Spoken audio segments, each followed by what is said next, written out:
Bismillahirrahmanirrahim. Alhamdulillah wassalatu wassalam ala Rasulillah amma ba'd. Hadirin dan hadirat serta para pemirsa yang saya hormati, Assalamualaikum warahmatullahi wabarakatuh. Alhamdulillah, kita bersyukur kehadirat Allah Azza wa Jalla. Berkat taufiknya kita dapat meneruskan pada hari Jumaat yang penuh berkat ini dengan sesi yang kedua, iaitu Al-Asma'ul Husna, nama Allah As-Subuh. As-Subuh.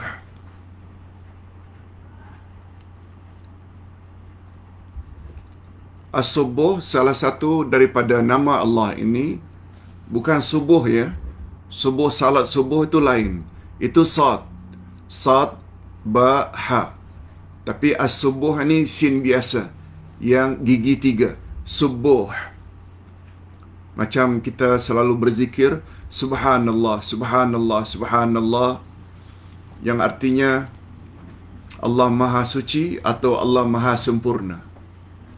As-Subuh adalah salah satu daripada nama-nama Allah. Kita terus saja kepada topik.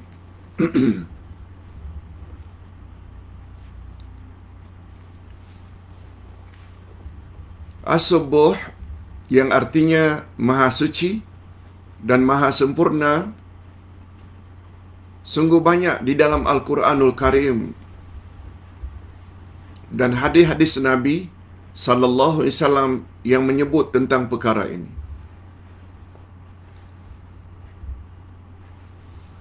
Antara lain sabda Nabi sallallahu alaihi wasallam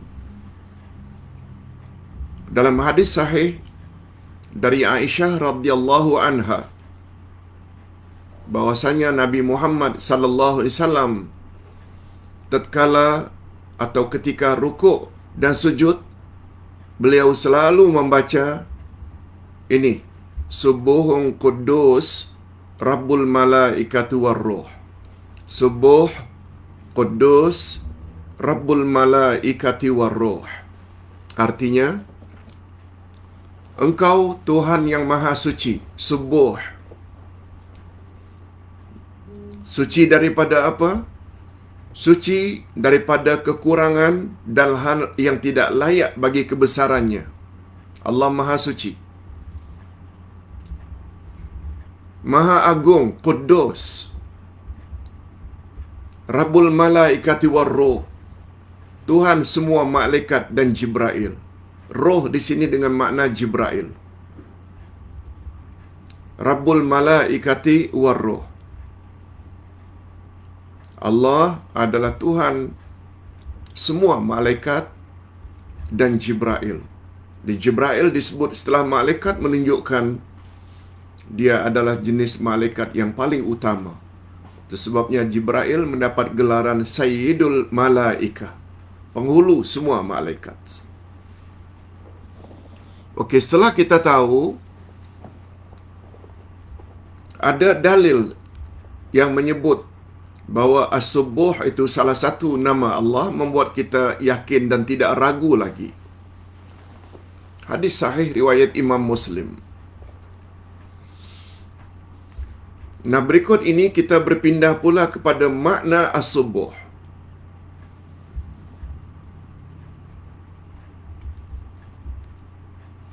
As-Subuh menurut bahasa termasuk ke dalam bentuk Abniyatul Mubalaghah. Abniyatul Mubalaghah maknanya bentuk yang bersangatan atau bentuk format yang menunjukkan berlebih-lebihan. Kalau As-Subuh itu Maha Suci, kesucian Allah itu bersangat-sangatan. Dengan timbangan fu'ul. Dan perkataan Subhana, Maha Suci, dengan maksud At-Tanzih, pensucian. At-Ta'zim, pengagungan.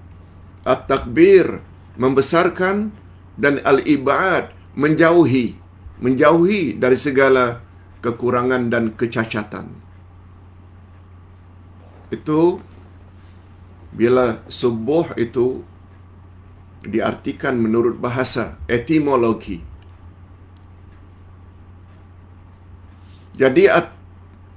Jadi at-tasbihu sama dengan makna at-tanzihu, yang makna panjangnya adalah ibadun 'anil mausufi kulli su'in wa naqsin ala jihati ta'zim. Jadi subuh atau subhana, dia membawa makna kita mesti menjauhkan sesuatu yang disifati daripada segala jenis keburukan dan kekurangan dengan maksud ta'zim dan mengagungkan Allah. Jadi ringkasnya,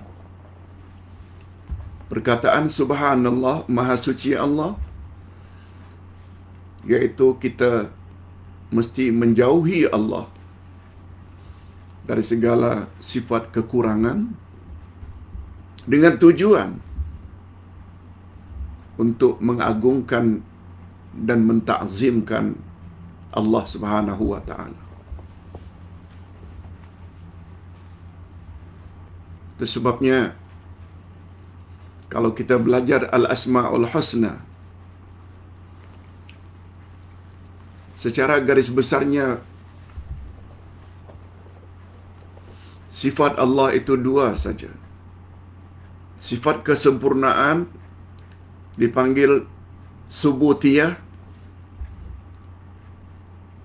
menafikan daripada Allah segala sifat kekurangan dipanggil salbiyah. Menafikan kekurangan daripada Allah, seperti Allah tidak ngantuk, Allah tidak tidur, Allah tidak zalim, Allah tidak mati, itu namanya salbiyah. Subutiyah, Allah maha hidup, Allah mengurus makhluk terus menerus, Allah maha mendengar, Allah melihat, itu subutiyah.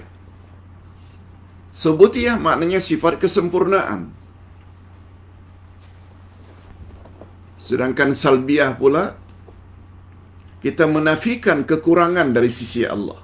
Allah tidak tidur, Allah tidak mati, Allah tidak lemah, Allah tidak lupa. Tapi ingat, kaedah mempelajari sifat-sifat Allah, menafikan kekurangan daripada sisi Allah bukan sifat kesempurnaan. Masih ingat kaedah belajar nama-nama Allah dan sifat-sifat Allah? Bahawa sifat salbiyah bagi Allah, menafikan kekurangan daripada Allah, itu bukan sifat kesempurnaan bagi Allah. Mungkin bagi makhluk, kalau dikatakan, oh dia tak mati, oh dia tidak pelupa, oh dia tidak lemah, mungkin untuk manusia kita anggap itu sebagai suatu kesempurnaan. Tapi bagi Allah, Allah tidak ngantuk, Allah tidak tidur, Allah tidak zalim. Itu bukan sifat kesempurnaan bagi Allah. Kalau ditanya mengapa tidak, Ustaz? Allah tidak ngantuk, Allah tidak tidur. Mengapa tidak dikatakan itu sifat sempurna bagi Allah?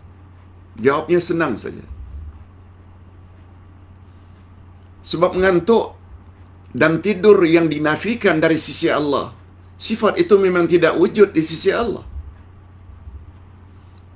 Apa gunanya sesuatu yang kita nafikan, padahal sesuatu tidak wujud di sisi Allah? Allah tidak mati. Sifat mati memang tidak ada pada Allah. Allah tidak zalim. Zalim memang tidak ada pada sisi Allah. Itu sebabnya kata ulama akidah, sifat salbiyah, menafikan kekurangan dari sisi Allah, ia bukan sifat kesempurnaan bagi Allah, kecuali jika kita sabitkan lawan yang dinafi. bila kita yakini lawan yang dinafi. Apa lawan mati? Allah tidak mati. Apa lawan mati? Allah Maha Hidup. Yes, Maha Hidup itu sifat sempurna bagi Allah. Allah tidak zalim. Di mana sifat kesempurnaan kalau Allah menafikan dia tidak zalim? Lawan daripada zalim adalah adil. Dia Maha Adil. Yes, itu dia sifat kesempurnaan. Penjelasan ini telah kita jelaskan dengan panjang lebar dulu waktu kita membahas kaedah-kaedah mempelajari nama dan sifat Allah. Okey, berbalik kepada persoalan. As-Subuh sebagai nama Allah. As-Subuh sebagai nama Allah, maka ia mencakupi makna-makna berikut. Ini makna-makna yang terkandung di dalam nama Allah As-Subuh. Pertama sekali, mensucikan dan membersihkan Allah dari segala bentuk kekurangan dan kecacatan, malahan dari segala perkara yang boleh menafikan kesempurnaan Allah secara mutlak.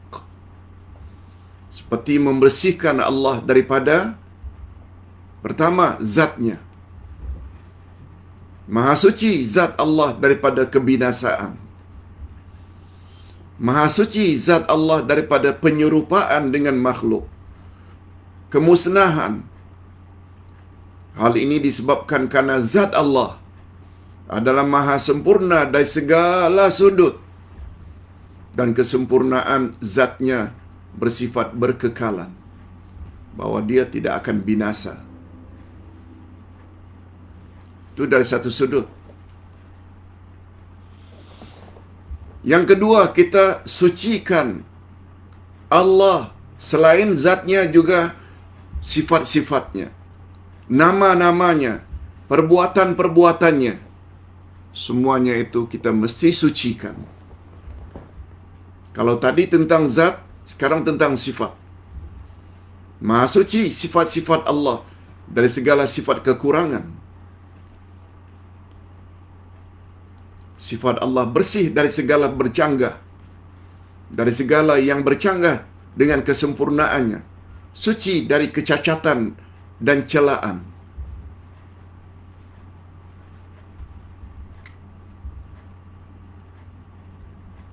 Itu sebabnya kita selalu mengakhiri doa kita, Subhanaka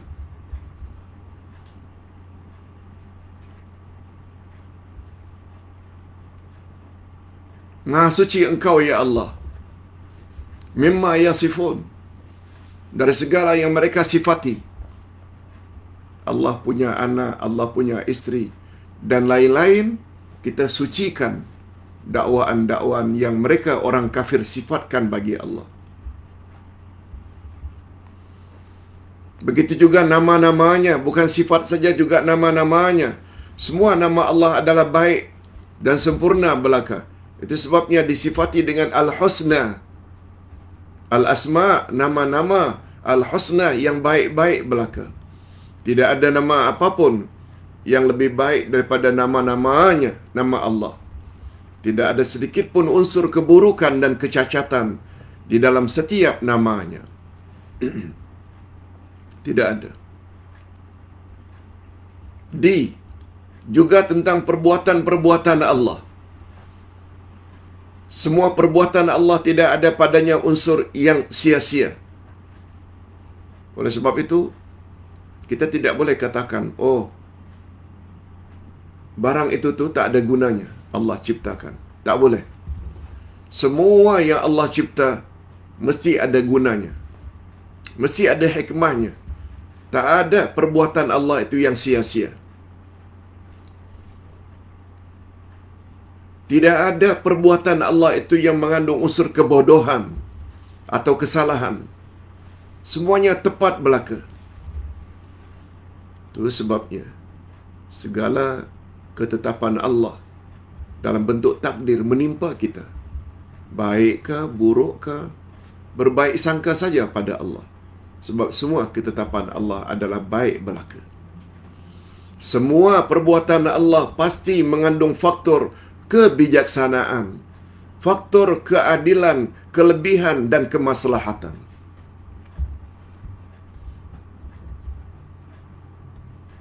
Couple yang Allah tidak bagi zuriat, jangan berburuk sangka pada Allah. Mesti ada hikmahnya. Allah Maha tahu tentang future. Barangkali tidak diberi zuriat. Karena bila diberi nanti, zuriatnya akan menyusahkan dia.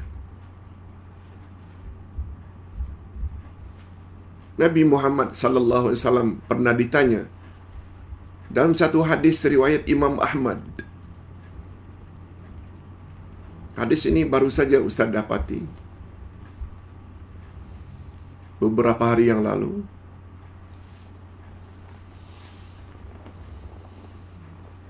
Nabi bertanya, tahu tak kamu sekalian siapa orang yang mandul? Sahabat coba menjawab, orang yang mandul, orang yang tidak mendapat zuriat, keturunan, tidak ada anak, apalagi cucu. Sahabat menjawab apa adanya. Kata Nabi, bertanya, siapa yang mandul? Tahukah kamu siapakah orang yang mandul?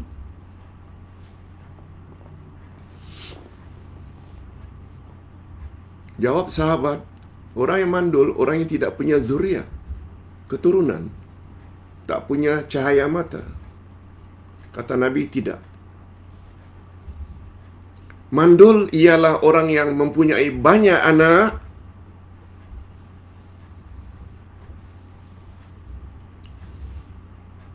tetapi setelah dia mati, anak-anaknya tidak tolong dia, tidak jadi anak yang saleh. Betul tak anak yang saleh itu adalah anak yang boleh menolong mak bapaknya lebih-lebih setelah mereka meninggal dunia? Nabi bersabda dalam hadis sahih riwayat Imam Muslim, "Idza mata ibnu Adam inqata'a amaluhu illa min thalath." Bila mati anak cucu Adam semuanya terputus kecuali 3. Sedekah jariah, ilmu yang dapat diambil manfaat, dan anak saleh yang mendoakannya. Kata Nabi, orang yang mandul sebenarnya ialah orang yang banyak anak, tapi anak-anaknya itu tidak dapat membantunya setelah dia meninggal dunia. Jadi untuk apa punya anak?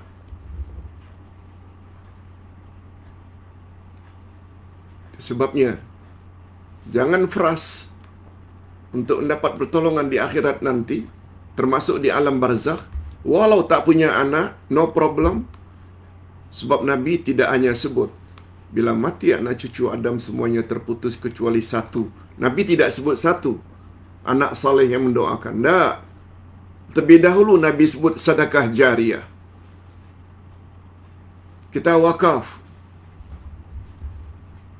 kita infak pembinaan masjid, kita infak untuk memberi makan hufaz, anak-anak yang menghafal Al-Quran. Kita bantu untuk membina rumah anak yatim. Sedekah jariah. Yang kedua, ilmu yang dapat diambil manfaat daripadanya.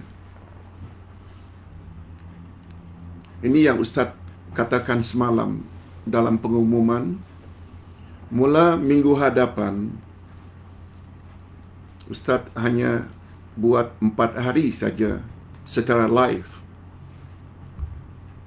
3 hari lagi itu recording ceramah Ustaz tentang hakikat 2 kalimah syahadat. Hari-hari live itu Ahad, Selasa,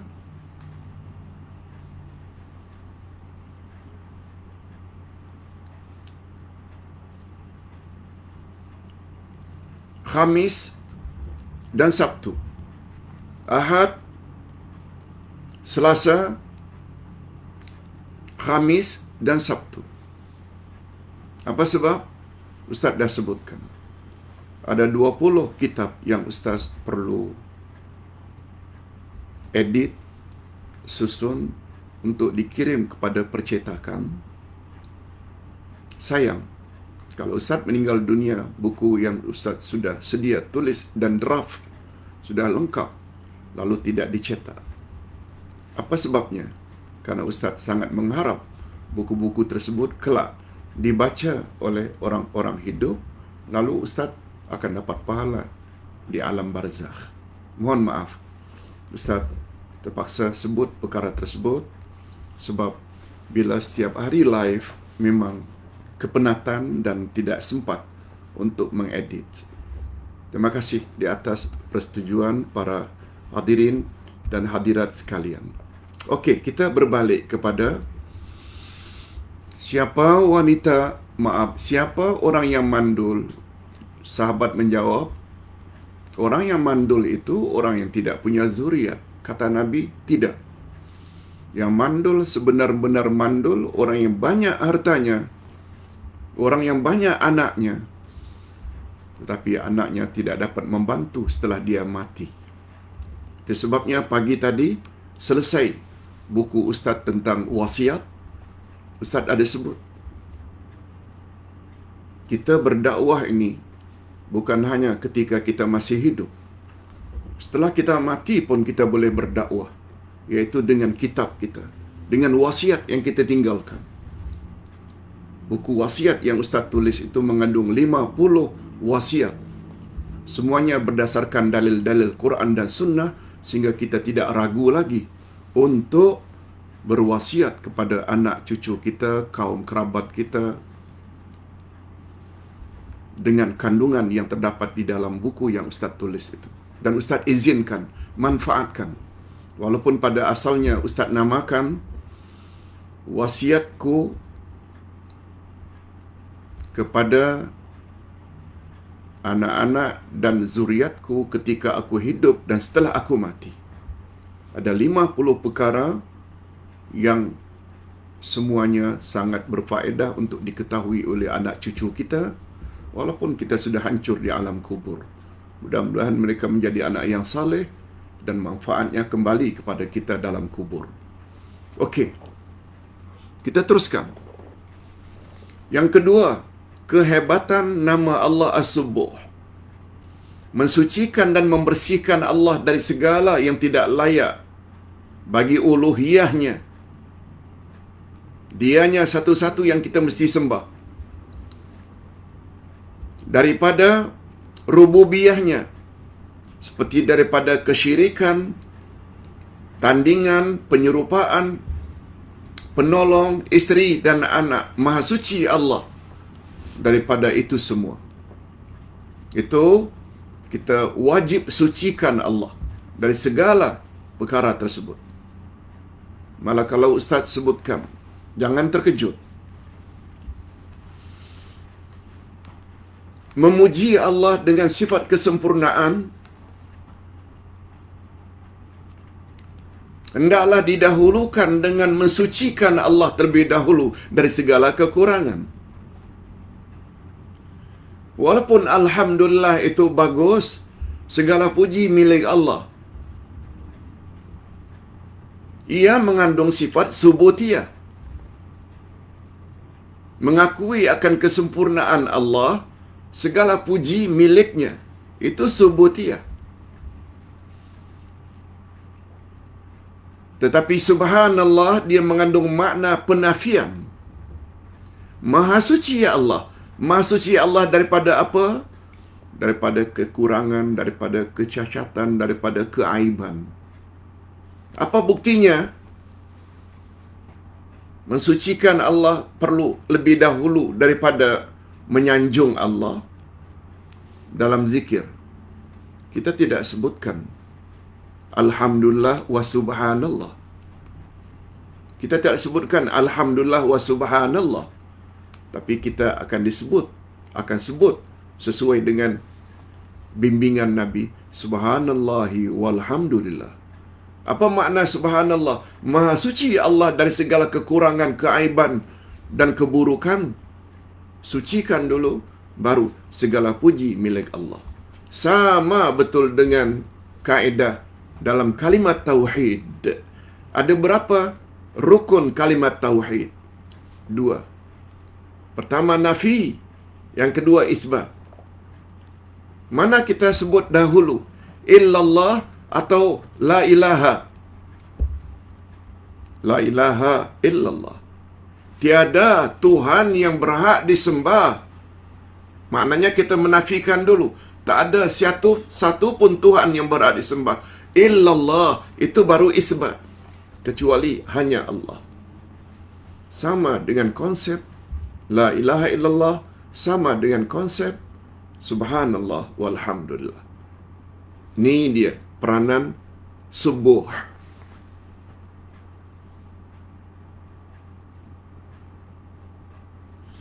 Yang ketiga, mensucikan dan membersihkan Allah daripada seseorang pun yang mendekati pada kesempurnaannya dan keagungannya. Mendekati. Jangankan tak menyamakan Allah dengan makhluk, mendekati dengan makhluk saja tak boleh. Tentang sifat kesempurnaan yang ada di sisi Allah. Atau mengambil daripadanya kesempurnaan yang hanya layak baginya. Tak boleh. At-takabbur terkandung di dalam nama Allah Al-Mutakabbir. Allah Maha membesar diri. Allah Maha sombong. Untuk Allah boleh. Sebab dia Maha sempurna. Manusia tak boleh. Sebab manusia penuh dengan kekurangan dan keaiban. Itu sebabnya manusia dilarang. Al-Jabbar, Allah Maha memaksa kehendaknya. Boleh? Sebab segala-galanya miliknya. Sebab dia owner. Dia pemiliknya. Contoh, seseorang yang memiliki 5 ekor ayam. 2 dia sembelih. 2 lagi dihadiahkannya. 2 lagi disimpannya karena cantiknya bulunya. Dia terhibur. Ayam tak boleh tanya, mengapa aku disembelih? Sedangkan yang itu kamu hadiahkan, yang itu kamu pelihara. Tak boleh. Sebab ownernya yang berbuat terhadap ayam. Kita ini ayam.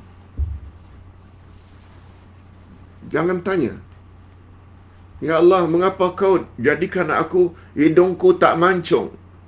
Mengapa kulitku hitam? Mengapa? Tak ada hak. Itu sebabnya Allah berfirman dalam Al-Quran. Kamu tidak berhak bertanya mengapa. Tetapi Allah lah yang berhak bertanya apa yang kamu lakukan. Karena apa? Dia Maha Suci dari segala kekurangan. Semua apa yang dia buat itu adalah sempurna belaka. Yang keempat, Allah hendaklah disucikan dan dibersihkan dari segala urusannya. Apakah urusannya yang kauni, penciptaan, ataukah urusannya yang qadari, penetapan takdir, atau urusannya yang syar'i, penetapan hukum-hukum syarak. Tutup aurat, ihsan pada mak bapak, jangan minum arak, berjudi, rasuah, berzina. Lakukanlah salat minimal 5 kali sehari semalam. Puasalah dalam bulan Ramadan. Naik haji dan umrah sekali seumur hidup jika kamu mampu. Semua suruhan Allah dan larangan Allah. Terhindar sedikit pun. Terhindar dari segala bentuk kekurangan. Sebab semuanya sempurna belaka.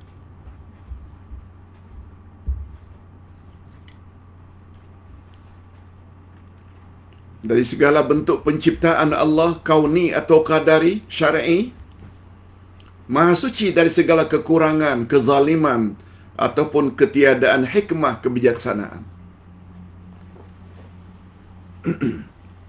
Yang kelima, Allah Maha suci, disucikan dengan memujinya oleh seluruh penghuni langit dan bumi. Sebabnya kita jumpa ayat Al-Quran berapa banyak. Sabbaha lillahi ma fis samawati wa ma fil ard. Telah bertasbih mensucikan Allah segala makhluk yang ada di langit dan di bumi. Sungguh banyak ayat-ayat menyebut. Kita kena yakin bulan, bintang, matahari semuanya bertasbih kepada Allah. Cuma macam mana mereka bertasbih? Katakan saja wallahu a'lam. Adapun tasbih menurut kita selaku umat Muhammad ada subhanallah, apalagi subhanallah wa bihamdihi subhanallahil azim. Dua kalimat yang sangat ringan diucap oleh lidah, sangat berat dalam timbangan di padang mahsyar, dan dua kalimat itu sangat disenangi oleh Allah yang Maha Pengasih. Apa dia? Lagi-lagi subhanallahi wa bihamdihi subhanallahil azim.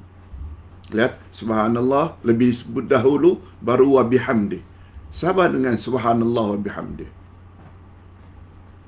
Yang keenam, Allah Maha Suci dari segala yang dikatakan oleh mukhalifun. Maknanya golongan yang menyalahi kehendak syarak. Musyrikun, orang-orang yang menyekutukan Allah. Mubtilun, penentang kebenaran. Allah Maha Suci daripada apa yang mereka katakan tentang hak Allah yang Maha Tinggi lagi Maha Besar. Allah Subhanahu Wa Taala berfirman dalam hal ini, surat Al-Isra ayat 43, A'udzubillahi minasyaitonir rajim. Subhanahu wa ta'ala amma yaquluna 'uluwan kabira. Maha suci dan maha tinggi Dia, yakni Allah, daripada apa yang mereka katakan dengan ketinggian yang sebesar-besarnya. Maha tinggi, maha suci Allah. Yang ketujuh, Allah Maha Suci lagi Maha Agung. Maksudnya miliknya keagungan, kebesaran dan kehebatan yang tiada batasannya, yang tidak terhad pada batas-batas tertentu. Atas sebab itulah para malaikat berkata, wa nahnu nusabbihu bihamdik. Padahal kami senantiasa bertasbih dengan memujimu. Al-Baqarah ayat 30. Ini kata-kata malaikat ketika Allah sebut pada mereka cadangannya nak mencipta Nabi Adam sebagai khalifah di atas muka bumi. Kata malaikat, kami senantiasa mensucikanmu, sedangkan makhluk yang engkau akan cipta itu hanya akan membuat kerosakan dan pertumpahan darah. Lalu apa kata Allah? A'lamu ma la ta'lamun. Aku lebih tahu dari apa yang kamu tahu. Ayat 30 surat Al-Baqarah. Perkataan malaikat nusabbihuka, nusabbihuka, kami senantiasa bertasbih kepada engkau. Di sini dengan makna nu'azzimuka, kami senantiasa mengagungkan engkau. Okey, yang terakhir tentang kehebatan atau yang terkandung di dalam nama Allah As-Subbuh. Maha suci Allah. Dia mensucikan dirinya dari segala sifat yang disifati oleh hamba-hambanya. Allah mensucikan dirinya dari sifat yang diberikan oleh hamba kepadanya, kecuali apa yang telah disifati oleh para rasulnya. Dalam hal ini Allah berfirman, ini selalu kita baca pada penghujung doa kita, Subhana rabbika rabbil izzati amma yasifun wa salamun alal mursalin walhamdulillahi rabbil alamin. Nah, kalau selama ini kita ada baca ini, apa maksudnya?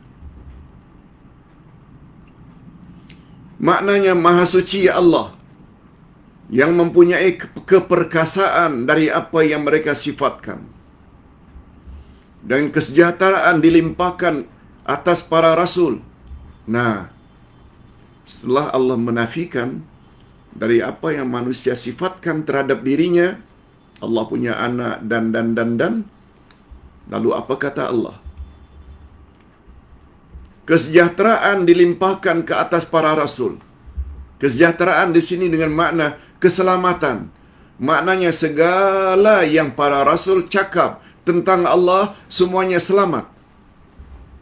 Itu sebabnya sumber rujukan Al-Asma'ul Husna bukan saja Al-Quran tapi juga hadis Nabi sallallahu alaihi wasallam. Sebagaimana sabda Nabi, Allah turun ke langit dunia pada sepertiga akhir malam.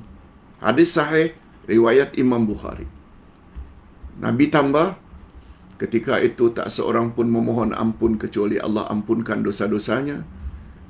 Ketika itu, yakni sepertiga akhir malam, tak ada seorang pun yang memohon hajat kecuali Allah kabulkan hajatnya. Dalam hadis tersebut, Nabi yang sebut Allah turun ke langit dunia.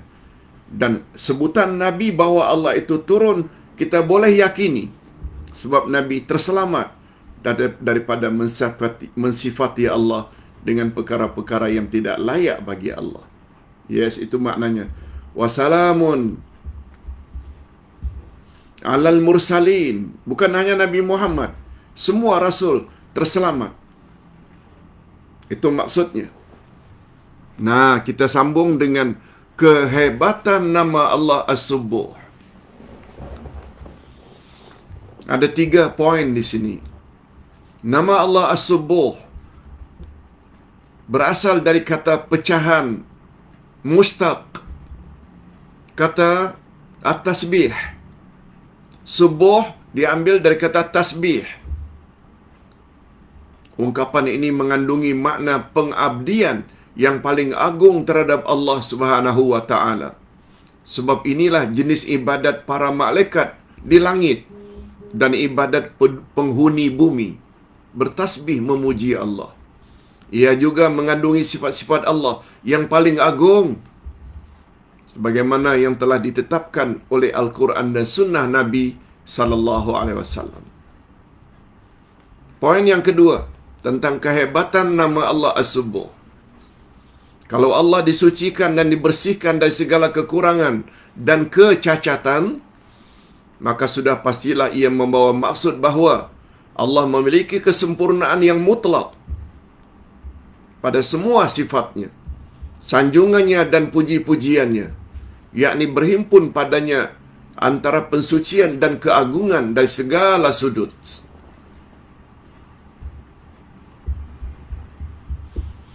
Yang ketiga, ungkapan Subhana, Maha Suci, adalah kalimatun mumtani'ah. Kalimatun mumtani'ah maknanya ungkapan yang menghalang. Mumtani'ah. Satu perkataan Subhana, ia adalah kalimatun, satu perkataan mumtani'ah, yang menghalang. Apa yang dihalang oleh kata-kata Subhana? Ini dia. Yakni sifat yang menghalang mana-mana pihak daripada memiliki jenis sifat yang tidak layak disifati dengannya selain daripada Allah Azza wa Jalla. Ia menjadi ciri-ciri khas dalam agama yang mengandung martabat yang paling tinggi, yang paling agung, yang tidak sesuatu pun yang berhak memilikinya melainkan hanya Allah, Tuhan semesta alam. Bila Allah kita katakan Maha Suci, suci dari segala kekurangan dan keaiban. Mana ada makhluk seperti itu? Hebat macam mana pun dia, sebagai pemimpin, namanya presiden ke, namanya raja ke, sultan ke, namanya perdana menteri ke,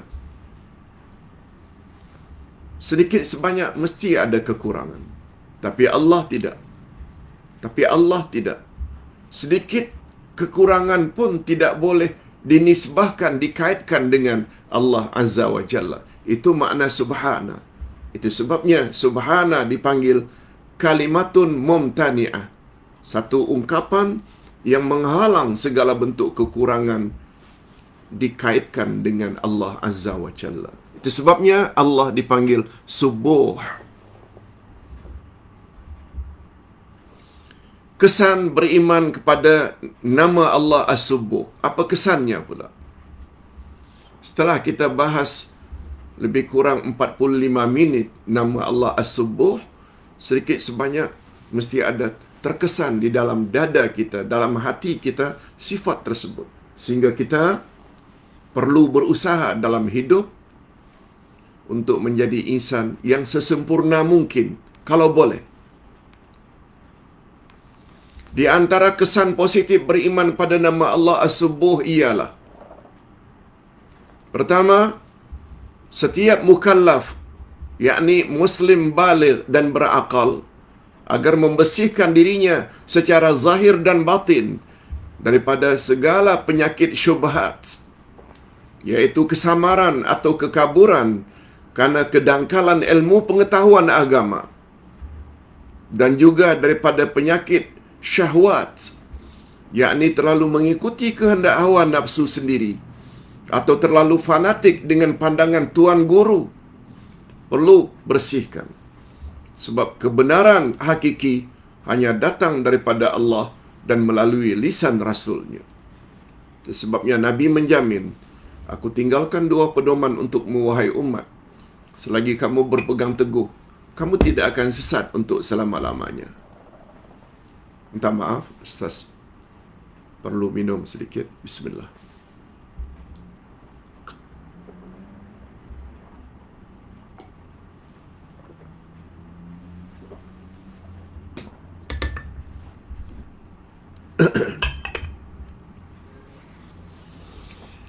Nah, kesan beriman kepada nama Allah As-Subuh yang kedua.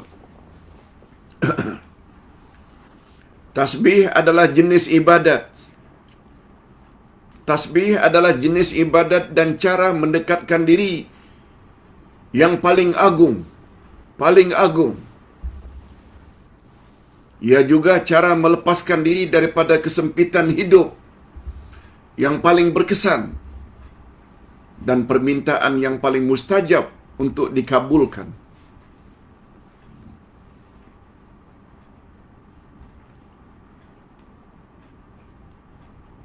Begitu kehebatan tasbih.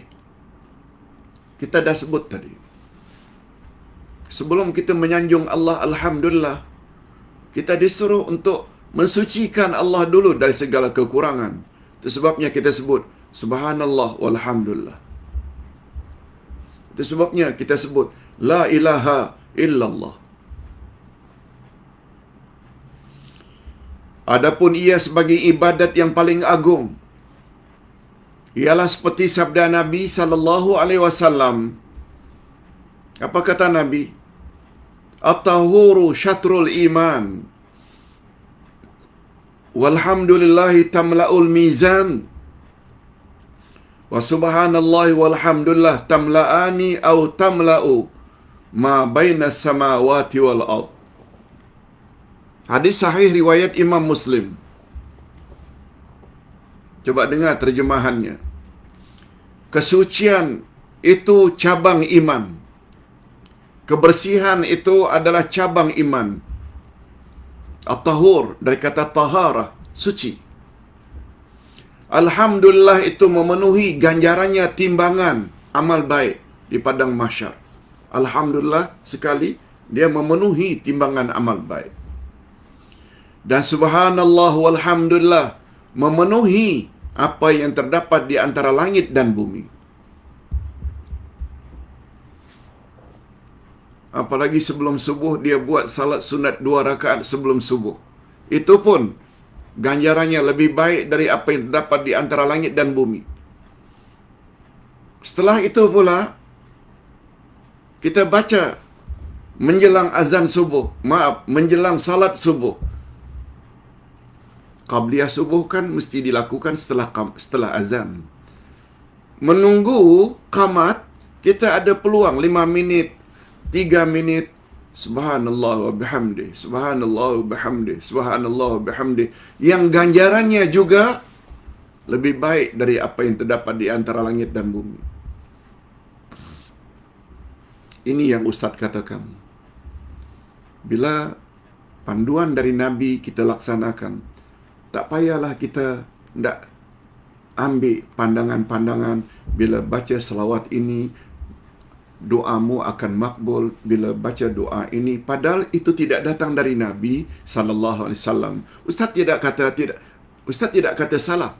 Boleh selawat dalam bentuk apapun. Hatta selawat yang dikarang oleh para ulama terdahulu, selagi ia tidak ada unsur syirik, boleh. Namun demikian, selawat yang datang dari Nabi adalah yang terbaik.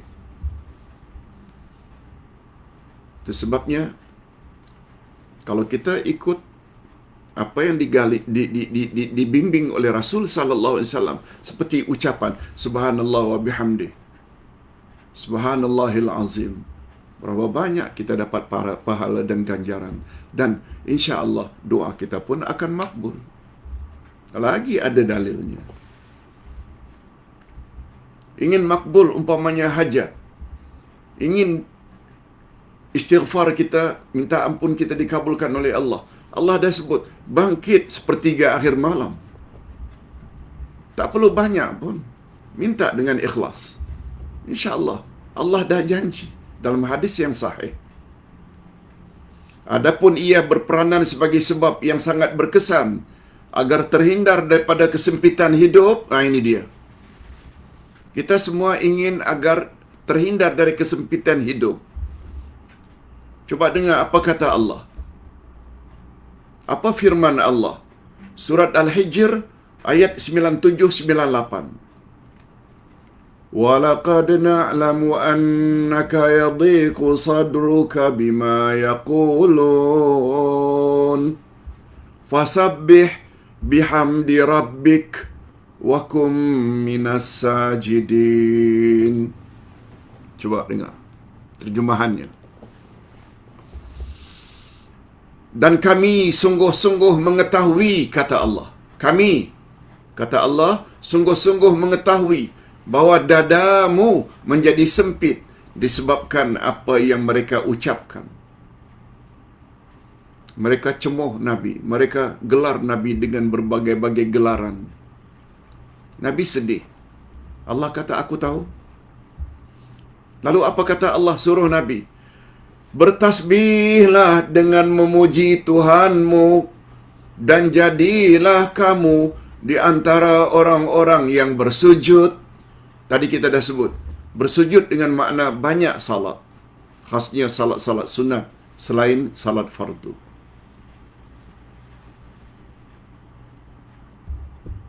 Ini pun dah cukup dah. Ustaz pernah sebut, kalau salat fardu itu, yang 5 ini, yang panggil itu wakil Allah, muazzin, Bilal. Bukan Allah yang panggil. Muazzin itu, tukang azan ni, adalah wakil Allah untuk memanggil, memberitahu masuk waktu yang 5. Tapi tahajud dan witir ni, Allah sendiri yang panggil. Dalam satu hadis sahih, Allah berfirman. Dalam hadis yang sahih, sesuai dengan sabda Nabi, Allah turun ke langit dunia pada sepertiga akhir malam, lalu Allah berfirman. Allah berkata, ini hadis qudsi. Hei hamba-hambaku yang punya hajat,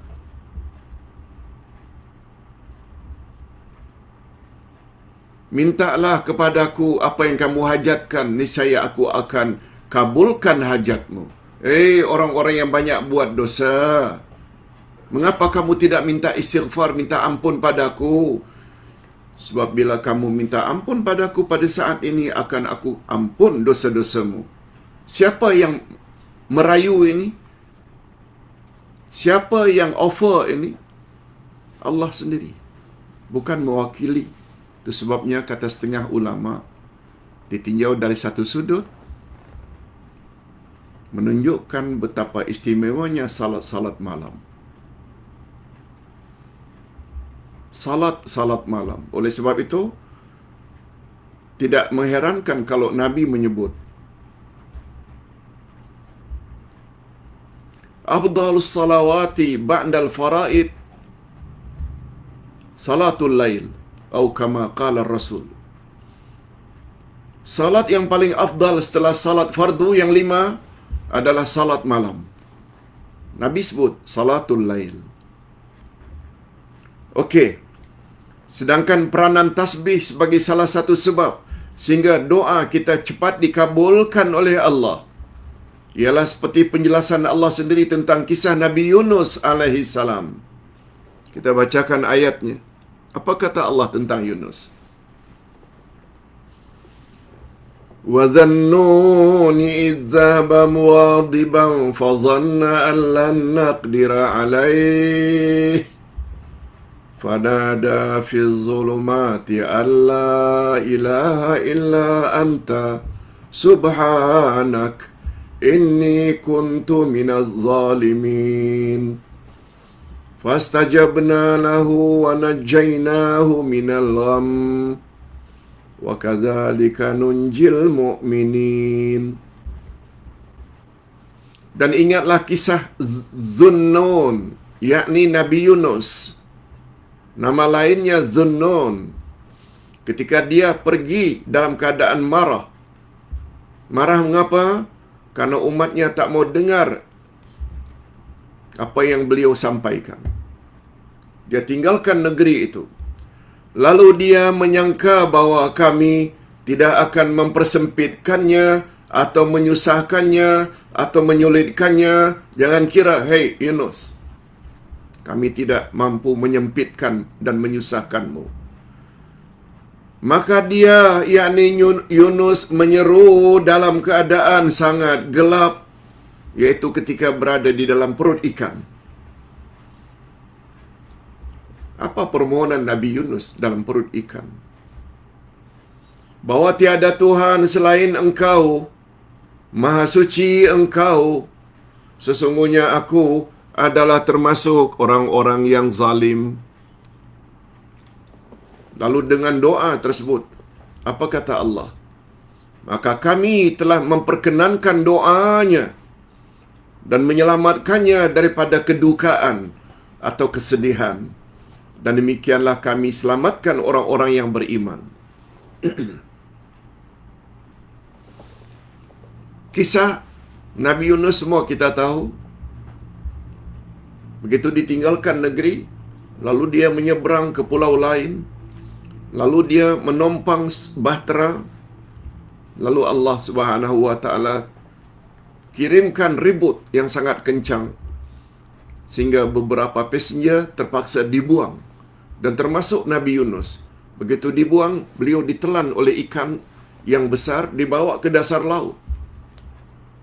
Bayangkan betapa sempitnya, susahnya Nabi Yunus. Tetapi beliau mohon pada Allah dengan menyebut, La ilaha illa anta subhanaka inni kuntu minaz zalimin. Dengan berkat atau dengan sebab doa tersebut, lalu Allah kabulkan doanya. Allah perintahkan ikan tersebut supaya timbul dan muntahkan Yunus ke tepi pantai. Apa ungkapan itu? Semua kita tahu, La ilaha illa anta subhanaka inni kuntu minaz zalimin. Salah satu daripadanya perkataan subhanak, Maha Suci Engkau. La ilaha illa anta itu kalimat tauhid. Subhanak ini adalah tasbih. Inni kuntu minaz zalimin. Itu pula bahagian iktiraf, mengaku bahawa beliau telah menganiaya diri beliau sendiri, iaitu meninggalkan kaum. Yang dimaksudkan dengan keadaan yang sangat gelap dalam ayat di atas ialah ketika Nabi Yunus dalam perut ikan, di dalam laut, di malam hari. Rasulullah bersabda, Lam yad'u fiha rajulun muslim fi syai'in qat illa istajaba Allahu lahu. Hadis sahih riwayat Imam Tirmizi. Coba tengok powernya tasbih ini. Tidak seorang muslim pun yang berdoa dengan doa ini ketika kesempitan, kecuali Allah akan kabulkan doanya itu untuknya. Hadis sahih riwayat Imam Tirmizi. Seorang sahabat pernah bertanya, "Ya Rasulullah, kalaulah begitu hebatnya zikir Nabi Yunus itu, apakah zikir itu tu untuk Yunus saja?" Nabi jawab, "Tidak. Dia untuk semua umatku yang beriman." Maknanya, fadilat doa Nabi Yunus itu juga boleh kita amalkan sehingga kita juga layak mendapat kelapangan daripada Allah Azza wa Jalla.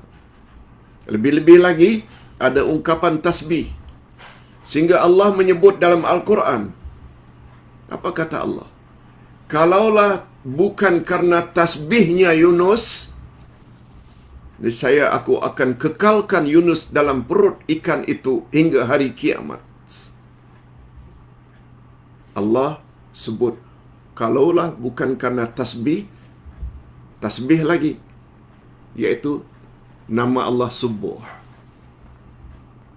Dengan kata lain, tasbih sangat powerful dalam kita berzikir dan berdoa.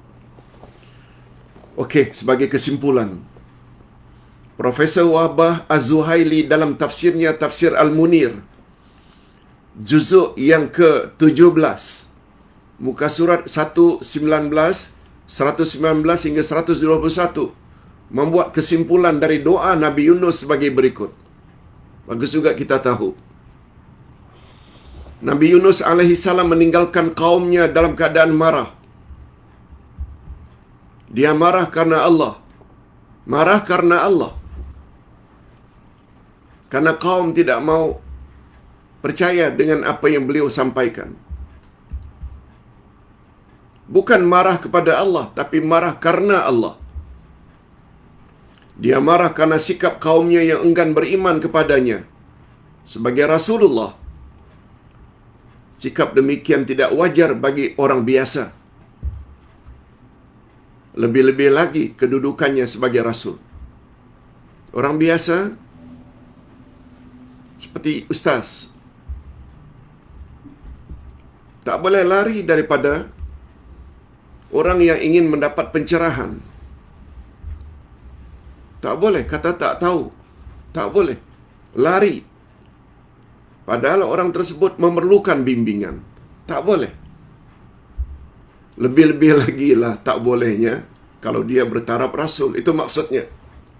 Yang kedua, Yunus alaihi salam mengakui kesilapan itu. Sebab beliau menyebut pada penghujung doanya, sesungguhnya aku adalah termasuk orang-orang yang zalim. Inni kuntu minaz zalimin.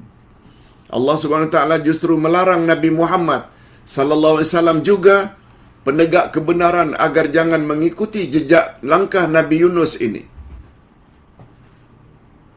Apa kata Nabi?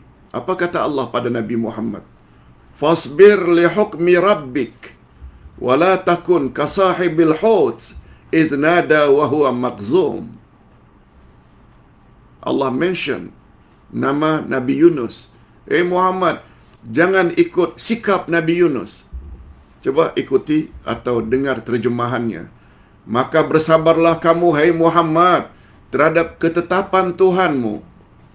Janganlah kamu seperti orang yang berdoa dalam perut ikan ketika dia berdoa sedangkan dia dalam keadaan marah kepada kaumnya. Allah tegur. Allah ingatkan Nabi Muhammad jangan ikut jejak langkah Nabi Yunus. Dalam hal apa? Meninggalkan kaum. Kalau Nabi meninggalkan kaumnya di Mekah, itu pun dengan izin Allah. Karena dah kemuncak usaha mereka nak membunuh Nabi, lalu dengan izin Allah, Allah yang suruh Nabi agar berhijrah ke Madinah. Itu bab lain. Nabi Yunus tidak macam itu. Beliau meninggalkan kaum bukan karena disuruh oleh Allah, tapi karena marah. Walaupun marah itu karena Allah. Yang ketiga, di antara penyebab utama doa Nabi Yunus alaihi salam cepat dikabulkan oleh Allah Azza wa Jalla ialah faktor tauhid. Faktor tauhid di dalam zikir Nabi Yunus iaitu bahagian la ilaha illa anta. Sesuai dengan maknanya, tidak ada Tuhan yang berhak disembah melainkan Engkau ya Allah. Yang kedua, pengakuan terhadap dosa masa silam. Ini juga bagus. Ya Allah, ketika muda dulu banyak suruhan-suruhan-Mu tidak aku lakukan. Malah sebaliknya larangan-Mu aku langgar. Aku begini. Pengakuan macam itu bagus sebelum kita berdoa. Minta ampun pada Allah. Juga faktor ketiga, yaitu tasbih. Maha suci Engkau. Hakikat ini diperkuatkan lagi oleh Allah Subhanahu wa taala di dalam firman-Nya. Falaula annahu kana minal musabbihin lalabitha fi batnihi ila yaumi yub'atsun. Ini yang Ustaz sebutkan tadi. Dia terdapat di dalam surat As-Saffat ayat 143 144. Coba dengar baik-baik terjemahan ayat.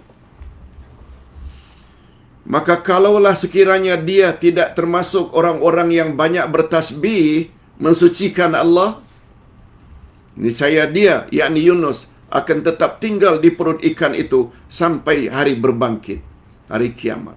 Menunjukkan tasbih ini sangat power, sangat hebat. Itu sebabnya banyak-banyaklah bertasbih. Subhanallah wa bihamdihi subhanallahil azim. Subhanallah walhamdulillah wa la ilaha illallah wallahu akbar. Semuanya diawali dengan subhanallah. Ustaz kira cukup sampai di sini dulu.